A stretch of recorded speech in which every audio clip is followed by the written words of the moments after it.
There's something really quite special with timber, which you don't get from metal, you don't get from plastic. And having the opportunity to use it and to send holds around the world and to put them on climbing boards and to see people get benefits from them and get strong, it's pretty fulfilling.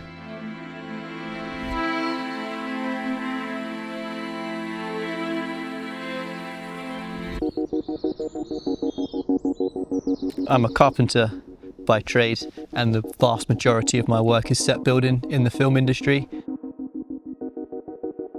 But I've basically worked on and off building sites since I was 15. My dad built the house that we live in now, so was always around work, and he always got me to do work, and at the time all I wanted to do was go and ride my bike. But as I got older I appreciated it a lot more, that what he taught me really did benefit me later on in life. That led into hold making quite nicely actually. I'd just come back from Switzerland in 2019.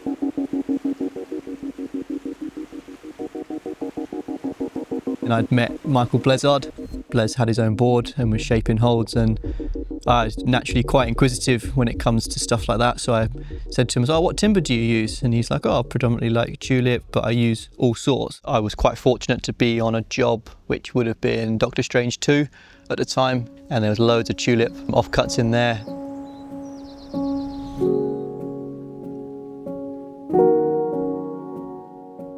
Wood's unbelievable, it's such an amazing material. I could talk about it all day. A lot of my wood is offcuts, which I get from people that supply to the musical instrument industry, and they tend to have a lot of like very highly figured wood. You know, I've got all sorts of different species from all around the world, and it's just, that's like a piece of steel. This is London plane, one of my favourite trees and one of my favourite timbers as well. This is just, you know, a mass inclusion of growth, very, very hard, and you get this insane figure. I like it as well because they're predominantly found in big cities. They're a great tree for sucking out a lot more carbon dioxide out there, so you'll see them in a lot of built up areas. Spotted beech is quite an interesting timber. This is all basically fungus warfare. So this is different species or different fungus basically competing with themselves, and they're basically just trying to get into the softer bits of wood, and then they'll deviate off to move around, and you get this amazing figure. What's nice is that they will give me very nice offcuts, which would tend to be, say, like, you know, straight from the log. They haven't been processed at all, they've not been planed up. You've basically got a shape forming already here. I can work with that, whether if I want to have my grip edge across here and come round, and I can shape, you know, from there and just try and, you know, limit the amount of waste I have. I like not wasting timber. I don't like wasting stuff in general. A lot of aspects of joinery these days, you're completely transforming the wood, taking it away from its original form. Whereas with holds, you can use anything really, any bit of waste. I work in an industry which is very wasteful. Nearly all of it gets thrown away. So if I can do my little bit to take stuff and reuse it, it's great.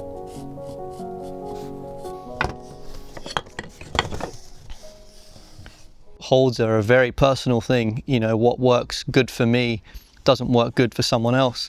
So it's one of the main reasons why I don't have stock shapes or stock edges. So after I've got my order in, I'll select the timber, and often a lot of the time I will try and get like a big range of species just to add variety. If I've got a piece that's got a rounded curve on it, I can sketch up and get my shape on there, and then I'll take it to the bandsaw to rough cut it to depth, and then take away the waste, and then I'll take it to my bench outside and start removing waste, working with the edge. I've always got the edge as the forefront for me, so it'll be a matter of working the edge to a certain point and then shaping the rest of the hold, and then coming back to the edge and then shaping everywhere else, because I'm a big fan of having sweeping lines over the holds. It merges over and blends in as one. I'm a big fan of not letting the thumb get involved on the side of the hold, and just really beveling out and flattening those sides, so you're just really engaging that open hand or that full crimp position. People say that's an edge or a crimp, but to me that's a pinch. You know, if you can engage that thumb, that's a pinch. You know, and this is where it's quite good because I know other shapers shape with a thumb. So when you complement my holds with their holds, they work really good and everyone's like bouncing off each other.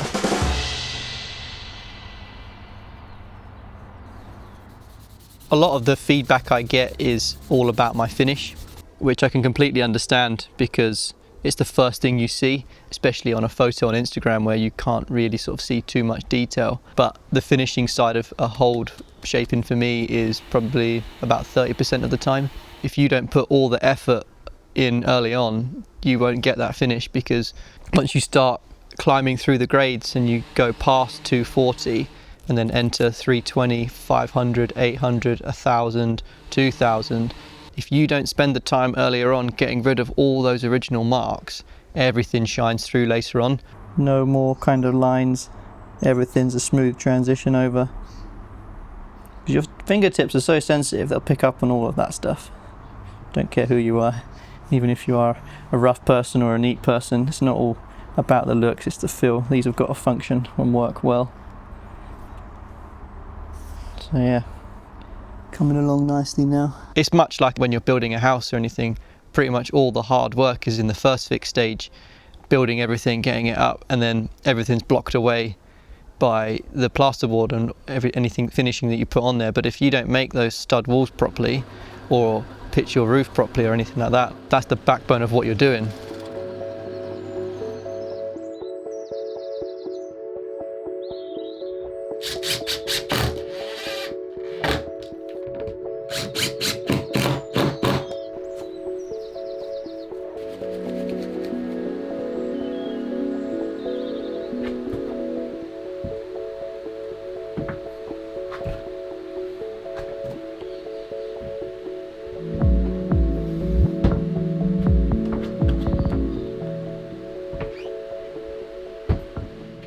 Because my own personal climbing is driven towards the outside, pretty much all my inspiration in terms of how I want holds to form is from holds outdoors. So since 2019 I've spent every winter in Ticino, mostly in Brione, and that rock there is just unbelievable. Some of the best holds have all been formed by nature.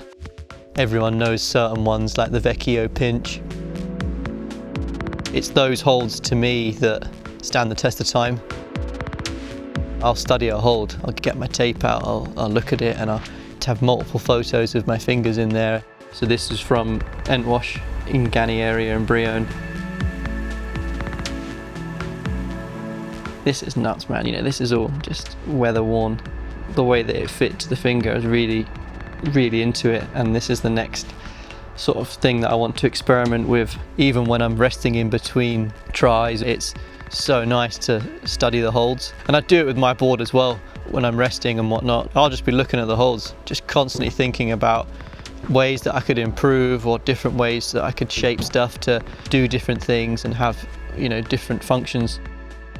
One of my longer projects for a while was fake pamplemousse. It was a big ask for me. It used a lot of stuff that I wasn't good at. I set a replica on my board and I've made moves on it which I feel that were harder than the original. But it meant after I trained on that for quite a while, went to Brione and I managed to do it. Come on.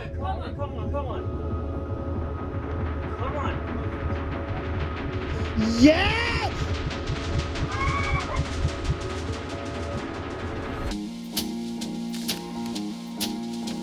I've been shooting photography as well as another sort of hobby of mine since I was about 16. My dad gave me his old Factica MTL3. It's pretty much been analog photography since then, and I feel like that's given me a good understanding of time and, you know, patience, which is very similar to shaping holds. It allows you to really take your time and structure what you're doing, think about what you're doing and savor it. Hold shaping isn't a quick thing for me, much like shooting any sort of photography, sort of medium format and above, where you've got to take your meter readings, you've got to really think about, you know, your composition of your shot. You've only got 12 frames per roll or 16 depending on what format you're shooting, and I find that a very similar approach with holds, because if someone's ordered 16 holds, 20 holds, I've got to try and make each one of those different and function in a way, that's going to benefit them. The parallels are quite close with shooting film. My day job's really busy. I'll be waking up at 4:30 in the morning, getting to work 2 hours early so I can do some shaping. People at work are like, "You're mad, what are you doing?" I don't do it for the money. I buy more wood with all the money I get, it gets reinvested. It's given me a whole new appreciation for timber. It's not just timber, it's trees as well, and trees are absolutely mind-blowing when you start reading into them and understanding them, and they're just such a phenomenal part of our world. One could fall down in a storm and it's not the end of its life. You can cut it up, make furniture with it. They take a lot of my time, but I'm working with a natural object and seeing it come to life in front of me, it's pretty special. There's your in-cut now. This line here at the moment, which you've got in place, that to me is now when you then work back and forth. But with this coarse sandpaper, you've got to be very careful because you'll just take away too much, especially with tulip, because of it being a softer wood.